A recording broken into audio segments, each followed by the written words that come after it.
Richard Nixon's siblings, the brothers who shaped him, challenged him, and in one case, left a lasting scar he never quite healed from.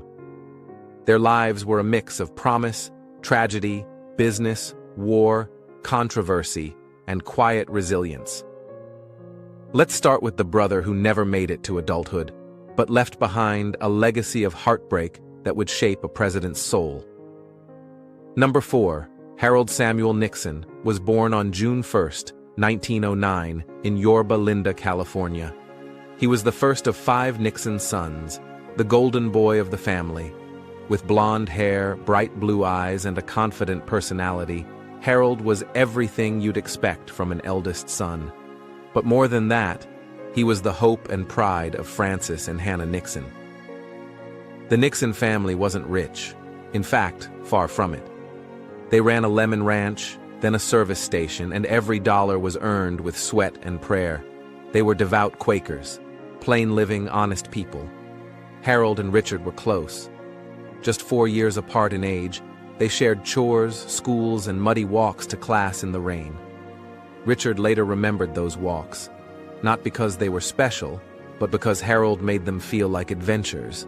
He admired Harold's confidence, his charm, and even his rebellious streak. It's that older brother effect. You know, when your sibling seems cooler than you, and you just want to be like them. That was Harold for Richard. In 1922, the Nixons moved to Whittier, California. Harold, now a teenager, was enrolled at Whittier High School. But things weren't perfect. There were whispers of trouble in the neighborhood, and that led the family to send Harold across the country to Mount Hermon School in Massachusetts. A big decision, and not an easy one. No one's sure exactly what that trouble was, but what we do know is this. Harold's health began to falter.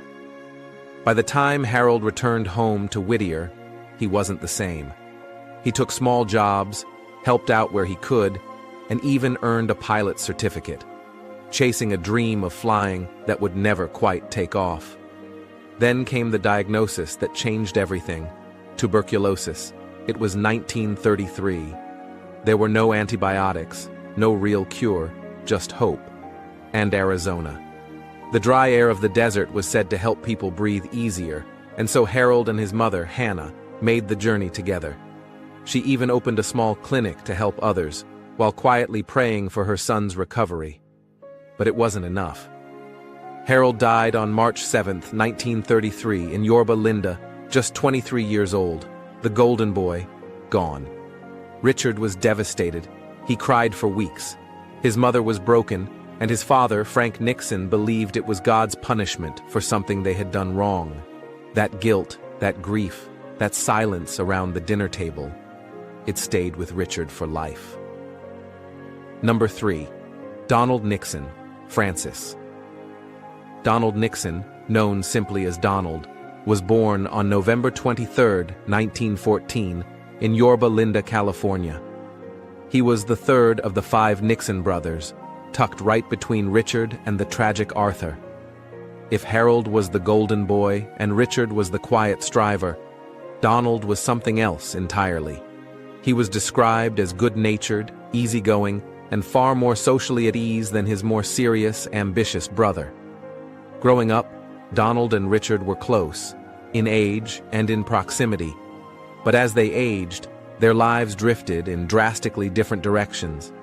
Donald didn't aim for law school or politics. Instead, he stepped into the world of business, with varying degrees of success and a hefty share of scandal.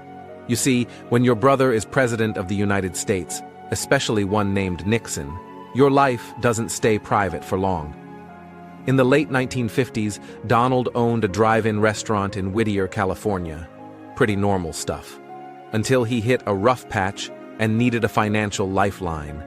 That lifeline came in the form of a $205,000 loan from none other than billionaire Howard Hughes. Yeah, you read that right. Howard Hughes, the eccentric mogul who built airplanes, made movies, and dabbled in strange conspiracies.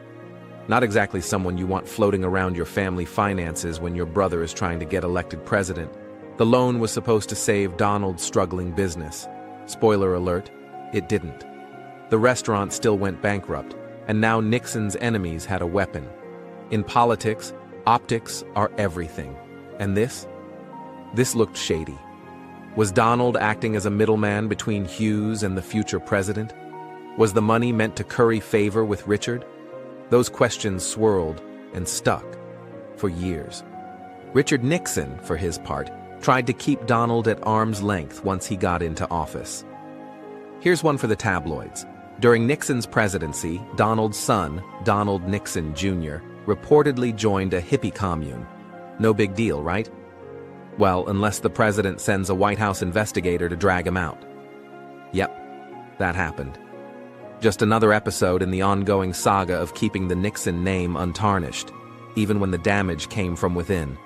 Then came Watergate, and with it, more Donald Nixon headlines. According to Senate investigators, Donald and his brother Edward had received part of a mysterious $100,000 campaign contribution. Cue the suspicion, the taped conversations, and the paranoia that defined Richard Nixon's presidency. Richard even mentioned Donald on the infamous White House tapes, worrying aloud about what his brother might have done or said. Behind the scandals, Donald Nixon was, by many accounts, a regular guy.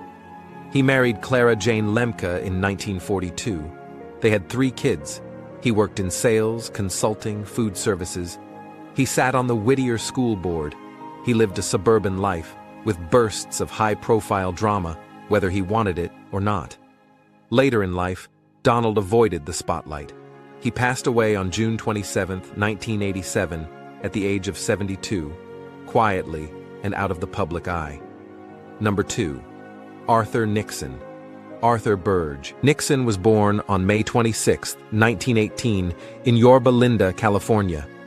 He was the 4th son of Francis and Hannah Nixon, and his name, like his brothers Harold, Richard, and Edward, was taken straight from British royalty.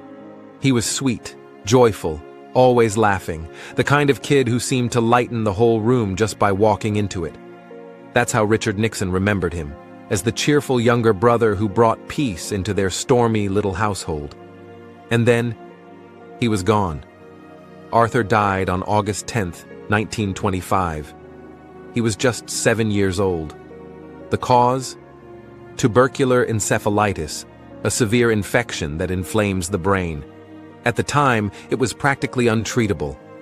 Richard said once that he cried for weeks after Arthur died, and that the pain stayed with him into adulthood. It was one of the only times he talked openly about emotion. He wasn't known for wearing his heart on his sleeve, but Arthur, that was a soft spot. Number 1. Edward Nixon. Born on May 3, 1930, Edward Calvert Nixon was the baby of the Nixon family. Unlike some of his older brothers, Edward never rebelled. Instead, he studied, served, and in his own words, found purpose through science. Edward's academic record was stellar. He graduated from Duke University in 1952 with a degree in geology. Then, he went even further, earning a master's degree in geological engineering from North Carolina State College just 2 years later. That curiosity about Earth's natural forces would stick with him for life. But before he got too cozy with rocks and core samples, Edward joined the Navy. He became a naval aviator and a helicopter flight instructor, eventually achieving the rank of captain in the Naval Reserves. He even taught naval science at the University of Washington. One of his students later described Edward as the kind of guy you'd trust with your life, or at least your midterms. Unlike Donald, Edward Nixon never made headlines for business deals gone sideways. Instead, he built something of his own. In 1971, Edward launched Nixon World Enterprises, a global consulting firm that focused on energy, natural resources, and environmental innovation. It was based out of Washington State, far from the DC spotlight. He consulted on mining projects, evaluated solar tech, and even advised companies on waste disposal and clean energy strategies. His resume included work on the Apollo space project, mining reforms in China's Hebei province, and solar development in California. Edward may not have wanted the political limelight, But when your brother is the President of the United States, it tends to follow you. He campaigned for Richard in both 1968 and 1972. In fact, during Nixon's re-election campaign, Edward served as co-chairman of the committee, coordinating efforts, managing mail, and helping shape messaging from behind the scenes. After the Watergate scandal erupted, Edward did something few others did. He stood by his brother. He even testified in the trial of Maurice Stans and John Mitchell, contradicting government witnesses and defending the integrity of Nixon's inner circle. When Richard resigned, Edward didn't vanish. He visited the family's San Clemente retreat. He made public appearances in defense of his brother. He even helped create the Richard Nixon Foundation and sat on its board for years. Edward Nixon wasn't just a scientist in a lab coat. He was a bridge builder, sometimes literally, sometimes politically. After Richard's groundbreaking trip to China in 1972, Edward followed up with more than 30 goodwill missions to the country. The Chinese government welcomed him warmly, viewing him as an extension of the president who had opened diplomatic doors. On these trips, Edward met with scientists, government officials, and business leaders. He helped facilitate trade. He often said that his favorite role was quiet ambassador. In 1957, Edward married Gay Lynn Woods, a schoolteacher from Florida. They had 2 daughters, Amelie and Elizabeth, and stayed married for 56 years, until Gay passed away in 2014. The family lived in the Pacific Northwest, and by all accounts, Edward was a devoted husband and a grounded father. After Richard's death in 1994, Edward became the last surviving Nixon brother. He took on the mantle of family historian, archivist, and unofficial guardian of the Nixon legacy. In 2009, Edward published his memoir, The Nixons, A Family Portrait. It wasn't a bestseller, but it was heartfelt. In the book, he gave rare insights into the Nixon household, including his relationship with his parents, his memories of Arthur and Harold, and what it really meant to grow up under the shadow and protection of a brother like Richard.